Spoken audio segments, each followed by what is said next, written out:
In the basement of the Smithsonian's National Museum of American History, behind a door that requires 2 separate key authorizations to open, there are 11 machines sitting on padded shelves inside temperature-controlled cabinets. They were built before 1890. Several of them were built before the American Civil War.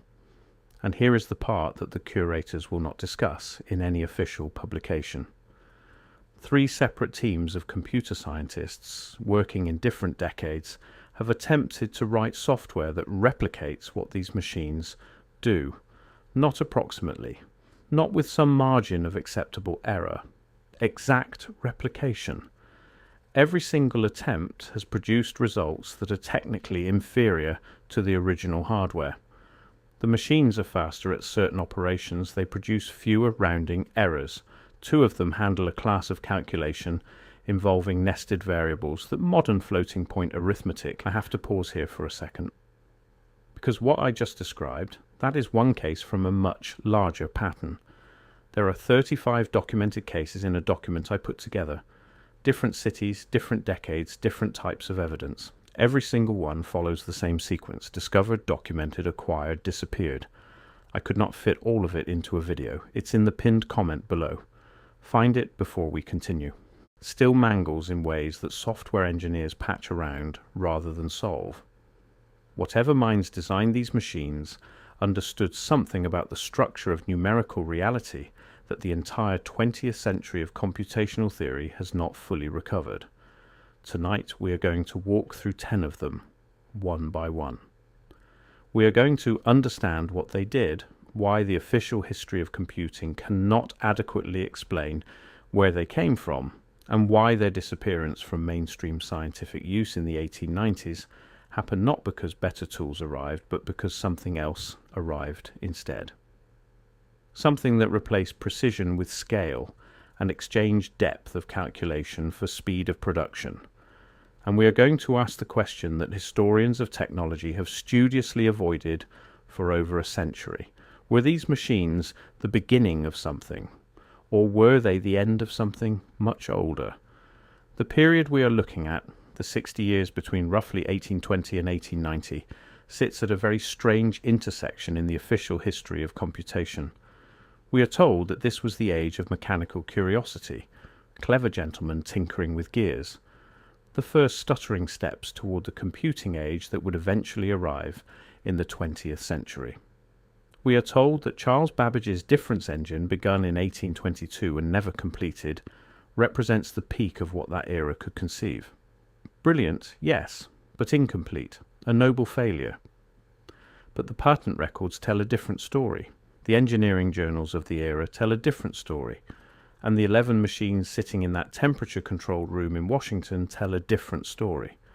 Because the machines of this period were not crude first attempts, several of them represent a level of mechanical precision that standard industrial manufacturing of that era had no documented capacity to produce.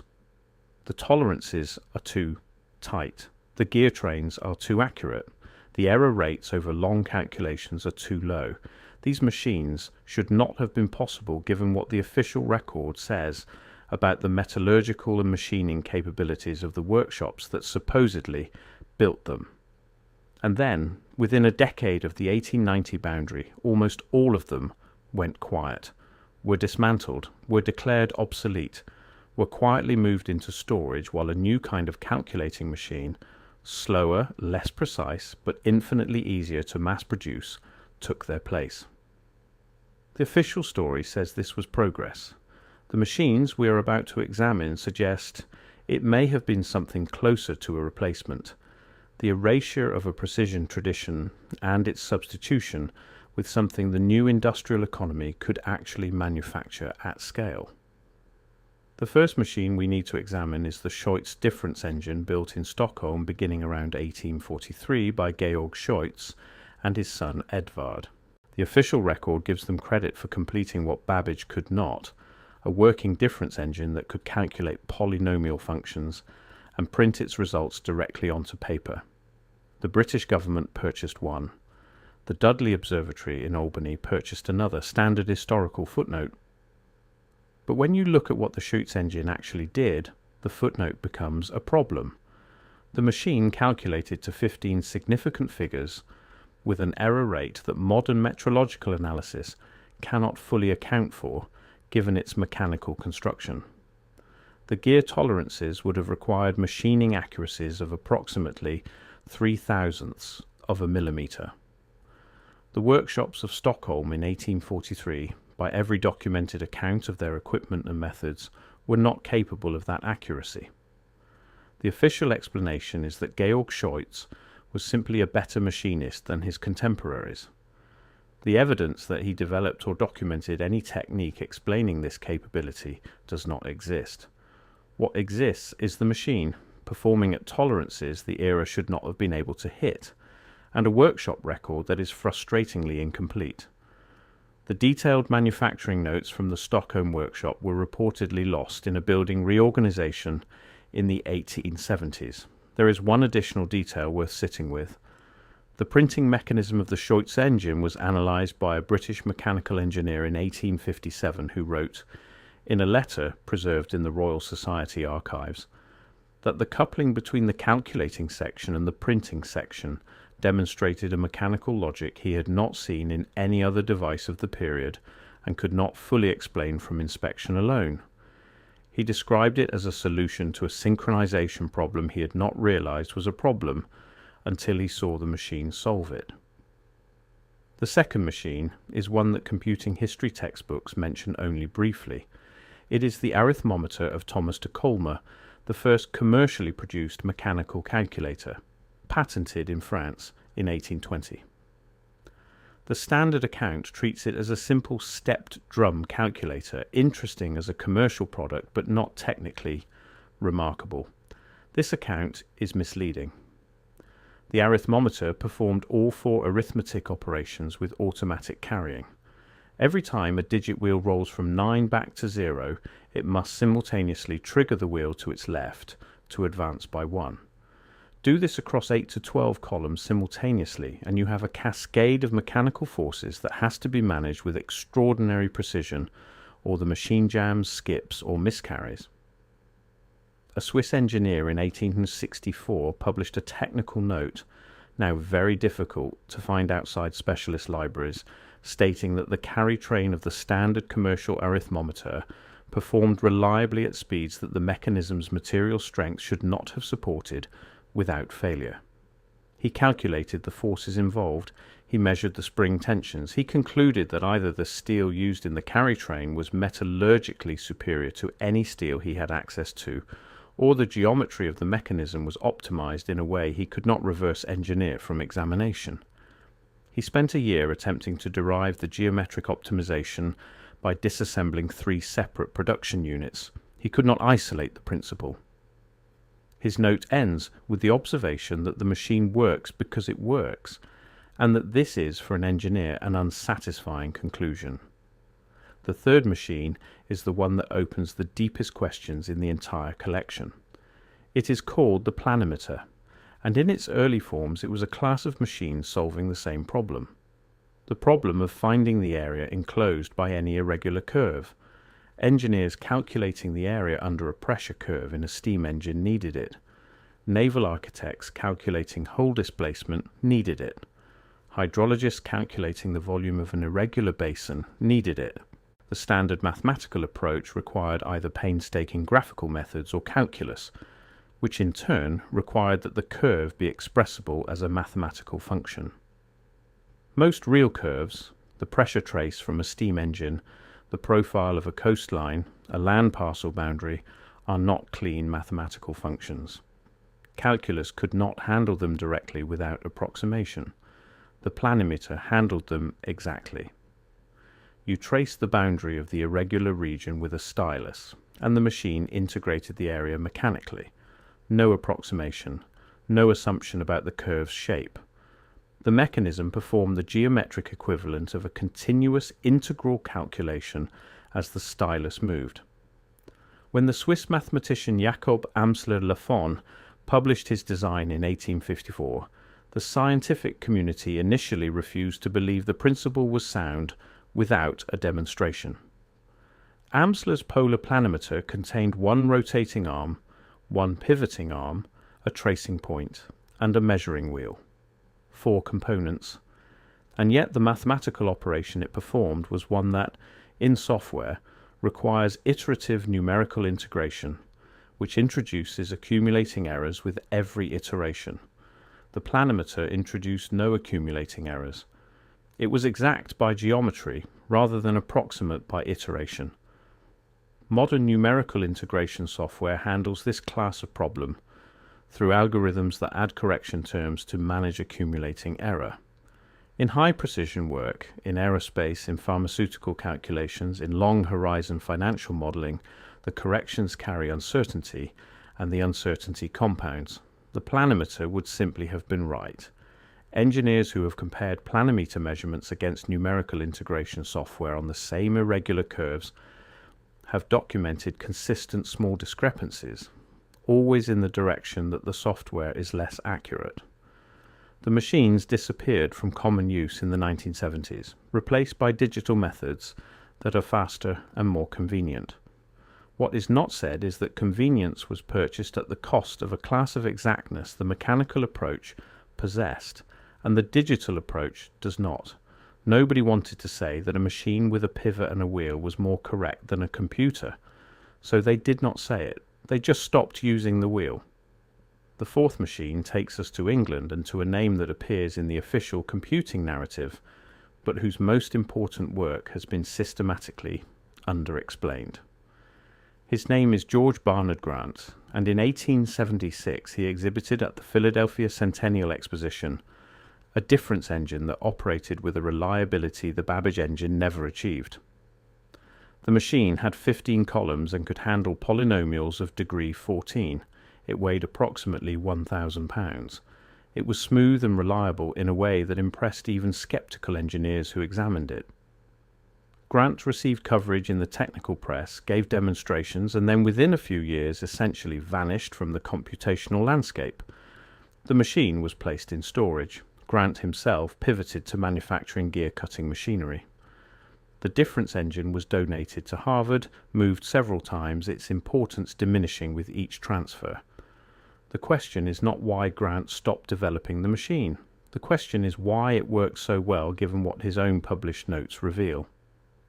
Grant documented his construction methods, and what his notes show is that several critical tolerance specifications he achieved exceeded the rated capabilities of the gear-cutting equipment he was using. He noted this himself. He achieved those specifications through a process he described only as progressive refinement of the cutting approach, but which he never described in enough detail to be reproduced. The Grant difference engine is the 2nd machine in this survey where the manufacturing notes contain a gap at exactly the point where critical precision was achieved. The 5th machine forces us to ask a broader question about where these designs came from. The machine is the analytical balance of Florin Sartorius, developed in Göttingen in the late 1860s. Every mechanical balance with 2 pans and a central beam has the same theoretical flaw. Unless the 2 arms are exactly equal in length, and no machined arm is ever exactly anything, the scale introduces systematic error. The standard compensation was to weigh the object twice, once on each side, and average the results. Sartorius's mechanism performed this compensation internally and continuously, automatically correcting for beam asymmetry during the weighing process. It did so to accuracies of 100,000ths of a gram that contemporary chemists greeted with open disbelief. The German chemist August Wilhelm von Hofmann wrote in 1871 that the Sartorius instrument had shown him measurements he was not prepared to trust because they contradicted results from his own double weighing technique. He reran his measurements. He found that Sartorius was right and his own calculations had been carrying a systematic error he had not detected. He used the word unsettling. Not impressive. Unsettling. Because a machine had corrected him. The documentation of how Sartorius developed the self-correcting mechanism does not fully survive. The Göttingen workshop records were lost in circumstances the archival accounts describe as wartime disruption, though the specific dates do not align cleanly with any major conflict. What survives is the machine, and specification drawings whose geometric relationships a modern mechanical engineer has described as requiring either a specific insight into error propagation, not formally theorized until the 20th century, or a tradition of instrument making that understood these relationships empirically before they were ever described mathematically. The sixth machine introduces a different dimension entirely. It was built in England in the early 1870s by William Thomson, later Lord Kelvin, and it was called the tide predicting machine. Before I go further, that document in the pinned comment.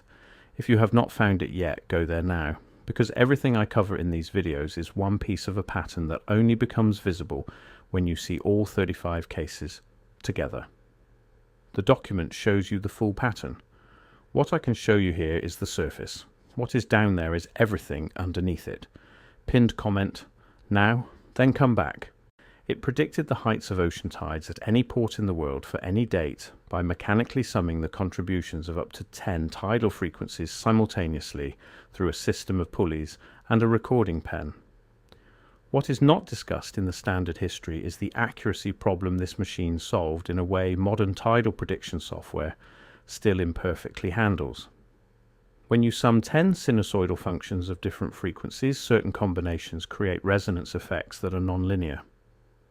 Modern software handles this by using up to several hundred constituents and applying numerical correction terms derived from observed tide data.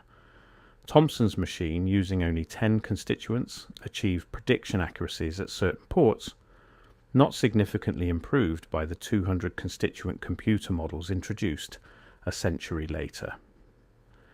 Engineers who compared historical Thomson machine predictions against modern model predictions and actual observed tide records found that for several European ports, the Thomson predictions were closer to reality than the early computer models. The formal theory of tidal constituent selection that would explain his choices was not fully developed until the 1920s. Thomson's notebooks on constituent selection have never been fully published. A subsequent request to have the relevant sections transcribed was declined by the Thomson estate. The seventh machine takes us to France and to a name that appears nowhere in mainstream computing history, despite having built something that should be among the most celebrated mechanical achievements of the 19th century. The man is Gustave Graalius, and the machine is a harmonic analyzer he constructed between 1878 and 1882 at the École Polytechnique in Paris. Almost nothing has been written about it outside a single technical memoir published in 1883 that was never reprinted. The harmonic analyzer performed Fourier decomposition mechanically. It took a complex periodic waveform and decomposed it into its constituent sinusoidal components, giving amplitude and phase as mechanical outputs. In digital computing, this operation is performed by the fast Fourier transform algorithm, published in 1965 and considered one of the most important algorithms in the history of computation. The Graalius machine performed Fourier decomposition in 1882, without iteration, without approximation from discretization. It handled continuous analog waveforms directly, making it immune to the aliasing error that digital Fourier analysis introduces when sampling a continuous signal at discrete intervals. The 1883 memoir notes that the correct design was arrived at empirically, through observation of where earlier versions failed, rather than derived from a complete theoretical framework. Graalius built something that worked before he fully understood why it worked. The machine itself is not in Paris. It was reportedly transferred to a private collection in the 1890s, current location unknown. The eighth machine comes from America and sits at the intersection of mechanical computation and insurance mathematics. The machine was built by Edmund Barber, patented in 1872, and it automatically accumulated partial products, allowing a skilled operator to perform compound interest calculations and annuity valuations in a single continuous operation, rather than as a series of separate calculations requiring manual re-entry at every step. Actuaries who used the Barber machine reported error rates that were a small fraction of those produced by arithmometer-based calculation. The machine was manufactured in small numbers. Several insurance companies acquired units, and then in 1875 production stopped. Barber's own notes, archived at the Boston Athenaeum, give no explanation.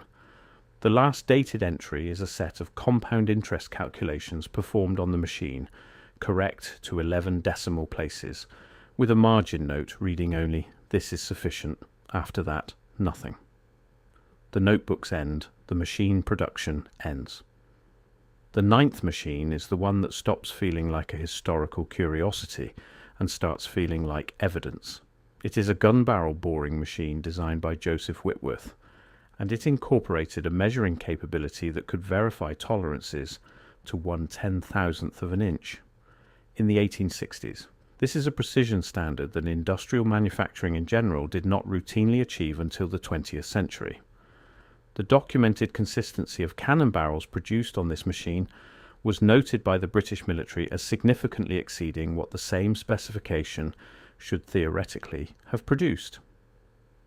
Modern ballistics analysts who reviewed the surviving production records noted that actual bore geometries were closer to the theoretical ideal than the machine's own stated tolerance specification would suggest possible.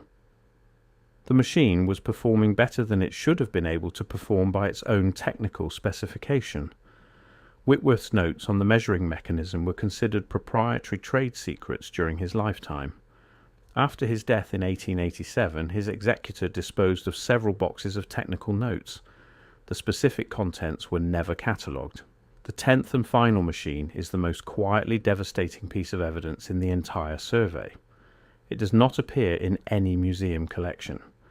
Its physical existence is known only through references in 4 engineering journals published between 1866 and 1878, a surviving set of patent drawings in the London Patent Office archive, and a detailed description written by an American engineer named James Pratt, who claims to have seen and operated it at an exhibition in Vienna in 1873. The machine is described as a universal differential analyzer. The term differential analyzer would not enter the mainstream technical lexicon until the 1930s, when Vannevar Bush built one at MIT celebrated as a landmark of mechanical computation. A differential analyzer performs numerical integration of differential equations, modeling the behavior of any physical system describable by such equations. Bush's machine was revolutionary because differential equations had previously been solvable only through laborious hand calculation. The machine described in the Vienna exhibition predates Bush's machine by 60 years. The patent drawings show a mechanism that a mechanical engineer at Imperial College London, who examined them in the 1990s without being told what they were, described as a functioning differential analyzer. She said this before she was told the drawings dated from 1866. James Pratt's description is worth quoting because it is the only first-hand account. He wrote, "The instrument performed the integration of a second-order equation I proposed on the spot, one describing the deflection of a loaded beam of non-uniform cross-section, in a time I would estimate at 4 minutes from the setting of the initial conditions to the reading of the output. The result agreed with my own previous laborious calculation to all the decimal places I had previously computed. I proposed a second equation. The operator reconfigured the instrument in approximately 8 minutes. The integration took 3 minutes. Again, agreement. I left Vienna unable to explain to my own satisfaction how the machine could be doing what I had watched it do." Pratt's account was published in an American engineering journal in 1874. It received no follow-up. The exhibitor, listed in the Vienna catalogue as a private firm from Zurich, whose name translates roughly as the instrument house of the federal state, does not appear in any subsequent trade directory. The Swiss Industrial Archive has no record of the firm. The patent application filed in London was withdrawn in 1869 with no reason recorded. The Vienna machine, operating on continuous variables rather than discrete digital samples, did not introduce the discretization error all modern numerical solvers carry. If it existed, it was more precise than any computational tool currently available. and then it disappeared without trace, along with the firm that built it. Now we have to sit with the pattern. Across 10 machines built in 6 countries over 60 years, the same shape of story appears repeatedly. A machine performing at a precision the documented capabilities of its era cannot account for. Manufacturing notes that are incomplete, lost, or proprietary.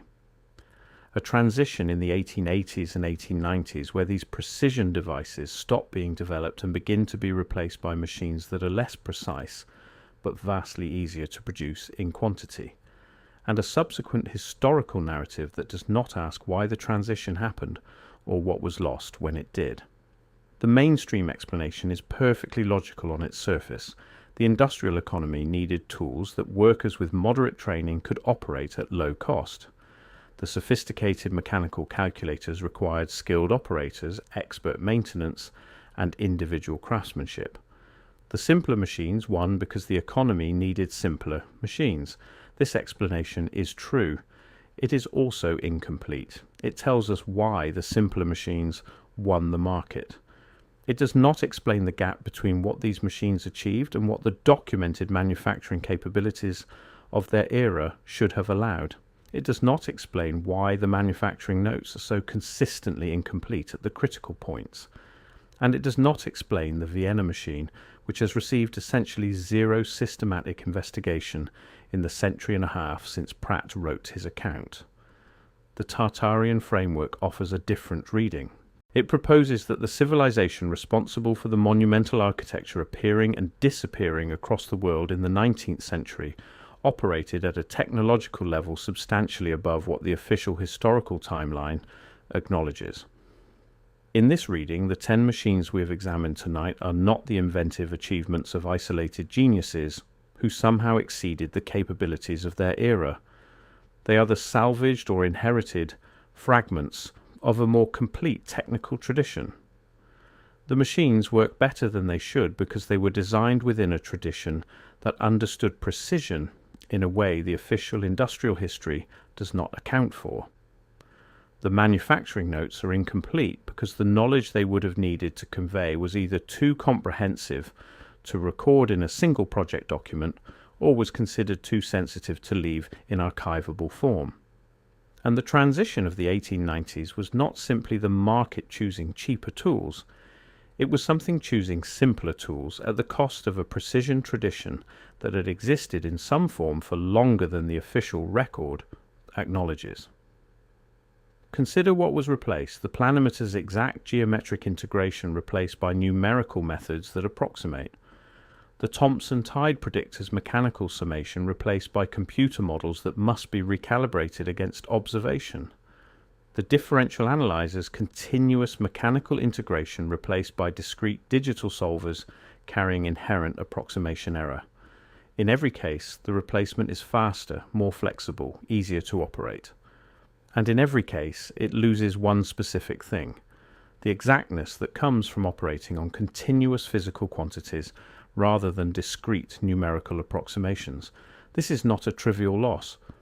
At the margins, in high-precision problems where error accumulates, the loss is real.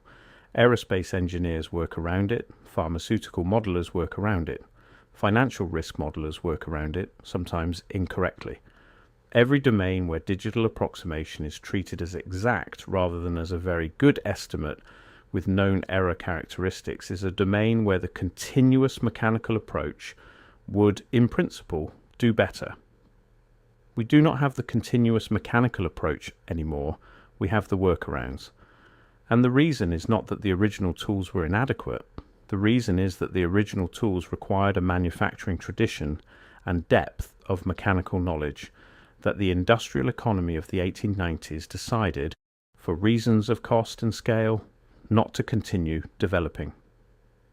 Whether that decision was made with full awareness of what was being abandoned, or whether the people making it did not understand the tradition they were choosing not to sustain, is a question the historical record cannot answer. Because at every critical point the historical record has the same hole in it. The manufacturing notes are gone, the design principles were never fully written down. The machine that could have demonstrated the capability most clearly disappeared from a Vienna exhibition hall in 1873 and was never seen again. These 10 machines are what remains. They sit in archives and museum collections and patent filing cabinets, and most people who walk past them have no idea what they represent. They are labelled as curiosities, as early steps toward computing, as the quaint mechanical predecessors of the digital tools that replace them.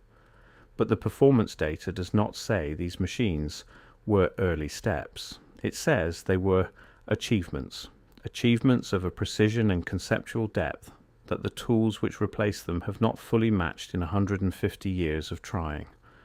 Whatever tradition produced them, wherever that tradition came from, and wherever it went, it left these machines behind as its clearest surviving statement. 10 mechanisms built before 1890, solving problems that modern software still reaches for approximate answers to. That is not a footnote in the history of technology. It is a question. And it is a question that the official history of computing has not yet decided to ask.